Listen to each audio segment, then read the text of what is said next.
Halo, apa kabar sahabat kicau mania murai batu? Jumpa lagi bersama saya Giova di channel Giova Pit Farm. Oke teman-teman, di kesempatan kali ini saya akan menanggapi beberapa pertanyaan yang masuk di kolom komentar ya teman-teman. Saya akan menjawab untuk 5 pertanyaan saja ya teman-teman, tidak lebih. Nanti pada sesi video berikutnya saya akan coba untuk menjawab ya teman-teman, untuk 3-5 pertanyaan ya teman-teman. Nah teman-teman, ikuti terus video ini sampai selesai agar teman-teman tidak salah mendapatkan informasi dari channel ini.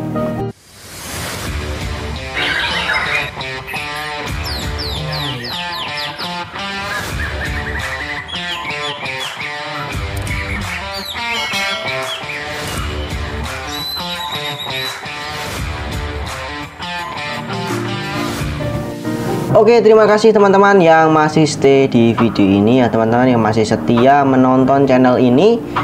Apa kabar? Semoga sehat selalu. Saya doakan teman-teman semua murah rezeki dan juga dimudahkan dalam segala urusannya. Nah, oke, kita akan menjawab beberapa pertanyaan yang masuk ya teman-teman. Pertanyaan pertama ini adalah apakah murai batu ketika masih dokor boleh diberikan jangkrik dan groto? Nah, sebelum saya menjawab, murai batu kalian ini dokornya sudah berapa senti? Nah, oke teman-teman, untuk murai batu sedang dokor ini boleh ya teman-teman diberikan jangkrik dan groto ya teman-teman. Namun saya sarankan kita berikan EF yang banyak mengandung minyak esensial ya teman-teman. Tujuannya agar bulu burung murai batu kita ini semakin sehat dan perkembangan dorong ekor ini ataupun dorong bulu yang sedang mabung ini semakin cepat ya teman-teman. Nah, untuk krotonya saran saya berikan saja itu seminggu sekali saja ya teman-teman, untuk mencegah beberapa resiko ya teman-teman, yang mungkin yang tadinya murai batu kalian ini sudah di-nolkan EF ketika masih proses perontokan bulu. Kita berikan fur ya teman-teman, ataupun kita kasih full fur ya teman-teman, tidak berikan EF, atau ada yang memberikan ulat Hongkong ya teman-teman. Nah, untuk mencegah beberapa resiko seperti cabul dan lain sebagainya, teman-teman jangan berikan groto yang sering-sering ya teman-teman. Kalian boleh berikan groto itu 1 minggu sekali. Nah, untuk jangkriknya saya sarankan juga dikasih dengan minyak ikan ya teman-teman. Caranya disuntikan menggunakan sepet ataupun suntikan kecil ya teman-teman. Minyak ikan ini kalian suntikan ke dalam perut jangkrik, lalu nanti minyak ikan ini bisa dikonsumsi bersama jangkrik ya teman-teman. Tujuannya agar kembali kepada pertanyaan tadi ya teman-teman, ketika burung masih dokor ini diberikan ataupun boleh diberikan jangkrik ataupun groto. Tentu saja maksud dari teman-teman ataupun pertanyaan ini adalah mungkin teman-teman ingin mempercepat perkembangan ataupun proses dorong bulu ya teman-teman. Nah, jadi minyak ikan ini tujuannya juga sama ya teman-teman, dan praktis diberikan untuk murai batu. Oke teman-teman, pertanyaan yang kedua, apakah terapi mandi malam boleh dilakukan setiap hari? Nah, ini ya teman-teman, ini pertanyaan bagus. Nah, terapi mandi malam ini tidak boleh dilakukan untuk murai batu yang tidak problem teman-teman. Jadi mandi malam ini dikhususkan untuk murai batu yang problem ya teman-teman. Seperti mana?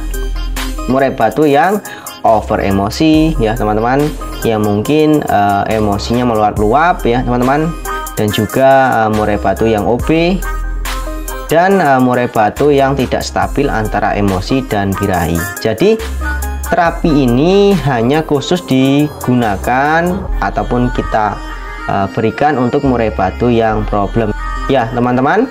Jadi Untuk murai batu yang no problem, kita boleh-boleh saja memberikan terapi ini, namun tidak boleh diberikan setiap hari. Teman-teman bisa berikan 2 minggu sekali ya teman-teman. Nah, oke, kita lanjut untuk pertanyaan yang ketiga. Apakah bulu ekor murai batu boleh dicabut sendiri? Nah, apakah bulu ekor murai batu boleh dicabut sendiri?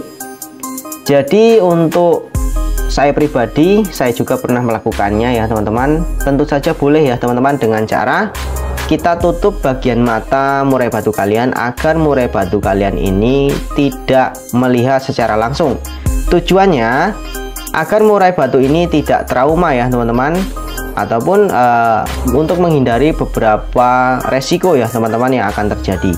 Jadi kalian boleh cabut dengan hati-hati ya teman-teman, namun kepala ataupun mata burung murai batu ini kalian tutupi menggunakan tangan sehingga murai batu tidak melihat secara langsung ya teman-teman. Nah, kita lanjut untuk pertanyaan yang keempat. Bagaimana cara mengatasi murai batu over emosi? Nah teman-teman, murai batu yang over emosi ini dengan tanda ketika di track ataupun ketika digantang, murai batu kalian ini langsung menerjang sangkar ya teman-teman, langsung ngajar uji dengan tanda tidak membuka sayap. Nah, biasanya murai batu yang over emosi ini sering mematuk-matuk ornamen sangkar ya teman-teman, ataupun beberapa ornamen yang ada di sangkar seperti karpet, jeruji ataupun cepuk ya teman-teman. Itulah tanda murai batu over emosi. Dan bagaimana cara mengatasinya? Nah teman-teman, bisa melakukan terapi mandi malam 3 hari, itu bisa kalian lakukan 2 kali. Jadi seminggu itu kalian bisa lakukan 3-4 kali ya teman-teman. Dan kurangi proses penjemuran ataupun kurangi durasi penjemuran. Nah, kalau untuk EF-nya jangan dikurangi dulu, kalian boleh nanti kurangi atau tambah ini ketika kalian sudah melakukan terapi mandi malam dan juga pengurangan durasi penjemuran ya teman-teman, dan juga ditambah lagi pengumbaran ya teman-teman. Pengumbaran ini sebenarnya bagi teman-teman yang hobi kicau, khususnya untuk murai batu, ini harus punya kandang umbar ya teman-teman, karena hal ini sangat penting untuk performa dan juga penunjang stamina murai batu ya teman-teman. Ketika murai batu ini mendapatkan fasilitas umbar, maka murai batu ini akan mempunyai nafas yang lebih panjang dan juga mempunyai stamina yang lebih bagus ya teman-teman. Nah, jadi untuk murai batu over emosi, lakukan saja yang pertama terapi mandi malam, lakukan seminggu itu 3-4 kali. Kurangi durasi penjemuran ya teman-teman. Kalau untuk WF, kalian amati dulu seperti apa ketika kalian sudah melakukan 2 solusi ataupun terapi yang saya rekomendasikan ya teman-teman. Nah, oke. Untuk pemberian cacing itu boleh ya teman-teman, namun saya sarankan sekali lagi kalian lakukan terapi mandi malam dan kurangi durasi penjemuran dulu. Nah, kita lanjut untuk pertanyaan yang terakhir, yang kelima. Bagaimana cara dan saran yang tepat untuk meningkatkan birahi? Oke teman-teman, ini pertanyaan sebenarnya sudah terjawab ya teman-teman dari beberapa konten-konten saya yang sudah saya publikasikan ya teman-teman. Nah, untuk meningkatkan birahi ini perlu kita ketahui ya teman-teman, ini apa benar-benar murai batu ini itu kurang birahi, atau memang kurang perawatan, atau memang tidak dirawat sama sekali ya teman-teman. Nah, jika memang benar kurang birahi, kita perlu meningkatkan, kita tambahkan saja EF ya teman-teman, atau meningkatkan jumlah EF yang diberikan setiap harinya. Jadi teman-teman, kesimpulannya seperti ini teman-teman.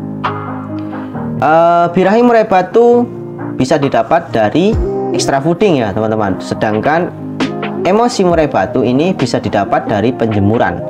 Nah, dan emosi murai batu ini bisa didapat dari karakter yang artinya yang sudah bawaan alami ada 2 tipe ya teman-teman. yaitu karakter yang vector dan juga karakter yang rendah ya teman-teman, ataupun murai batu tipe dingin yang sering kita sebut. Nah, jadi emosi ini ketika murai batu kita ini murai batu yang vector, kita tidak perlu meningkatkan penjemuran atau kita tidak boleh memberikan durasi penjemuran yang terlalu sering dan juga ekstrim, apalagi terlalu lama ya teman-teman. Kita hanya berikan murai batu yang vector ini dengan cara mengangin-anginkan ya teman-teman. Nah, kembali ke pertanyaan yang kelima ya teman-teman, yang terakhir. Untuk meningkatkan birahi, kita tambah porsi EF yang mungkin bisa meningkatkan murai batu ini, yang mungkin bisa meningkatkan birahi murai batu. Contohnya seperti ulat Hongkong bisa meningkatkan birahi murai batu dengan cepat. Namun kita harus hati-hati ya teman-teman, ketika memberikan ulat Hongkong ini kita harus tahu seberapa banyak porsinya. Bagaimana kita mengetahui takaran yang pas untuk murai batu? Nah, caranya kita berikan dikit demi sedikit teman-teman. Begini caranya ya teman-teman. Hari pertama kalian berikan 2-3 ekor saja untuk murai batu ulat Hongkong ini. Seperti apa perubahannya? Nah, lakukan 2-3 ekor ini, lakukan sampai 3 hari. Seperti apa? Nah, ketika ada perkembangan itu hanya sedikit, kalian boleh tambah lagi menjadi 5 ekor. Nah, seperti itu. Jadi tidak langsung kita berikan jor ulat Hongkong ini ya teman-teman untuk murai batu, itu akan sangat berbahaya dan tidak baik ya teman-teman. Ketika birahi murai batu ini meningkat dengan secara signifikan dan singkat, maka ini akan bisa menambah resiko. Tentu saja dengan murai batu yang nakal, yang bisa kemungkinan murai batu kalian ini bisa cabul ya teman-teman. Yang kedua teman-teman, kalian bisa tingkatkan lagi jumlah pemberian jangkrik pada hariannya, yang mungkin yang biasanya contoh saja kita berikan setiap hari itu pagi 5 sore 5, kita berikan langsung 8 pagi 8 sore ya teman-teman. Nah, untuk birahi ini juga kita harus memancing ya teman-teman, yaitu dengan cara memberikan suara murai batu betina. Apabila kalian mempunyai burung murai batu betina, itu akan lebih bagus, bisa langsung murai batu yang kurang birahi ini langsung bisa dices ketika melihat murai batu betina. Nah, yang selanjutnya teman-teman bisa berikan suara murai batu kawin ya teman-teman. Jadi ini bisa meningkatkan ataupun merangsang dan memancing murai batu yang kurang birahi menjadi birahinya ini bisa meningkat ya teman-teman. Nah, oke teman-teman, itu saja jawaban dari saya dari 5 pertanyaan yang terpilih ya teman-teman. Oke, semoga bahasan kita kali ini dapat bermanfaat untuk kita semua, khususnya untuk kicau mania murai batu. Oke, terima kasih. Saya Giova, salam kicau mania murai batu, salam sukses untuk kita semua.